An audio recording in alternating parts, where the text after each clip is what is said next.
March 27, 2025.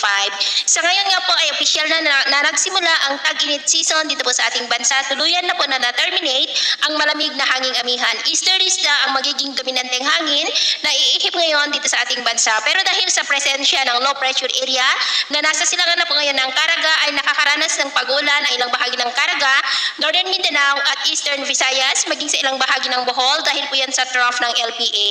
At sa susunod po namang oras ay mas asahan ang mas maulan na panahon sa malaking bahagi ng Visayas at Mindanao dahil pa rin sa LPA, pero dahil sa land interaction, posible rin yan na malusaw pero magpapaulan pa rin ang remnant po nito. At ito naman ay pinapakita ng forecast model nating ginagamit hanggang po sa susunod na 2 linggo. At sa lagay ng ating panahon, ngayong madaling araw ay maayos ang panahon sa malaking bahagi ng ating bansa pero may chance pa rin na mapag-ulan lalo na po sa may Caraga, Eastern Samar, Leyte, ilang bahagi ng Bohol, Sarangani, Northern Palawan, Oriental Mindoro, Marinduque, Romblon, Southern Quezon, Lobo, Bicol Region at Polillo Island. At mamaya ay sisikat ang araw sa malaking bahagi nating bansa, lalo na po sa Luzon at Mindanao. Pero dahil po sa LPA na nagbabanta na mag-landfall sa may Dinagat Island ay may malalakas na ulan na sa ilang bahagi ng Caraga, Southern Samar, ilang bahagi ng Leyte, Bohol, Cebu, Bacolod, Cadiz, Capiz, Escalante, Masbate, Northern Palawan, Mindoro, Marinduque, Romblon, southern part ng Quezon at Camarines provinces. At mamayang hapon,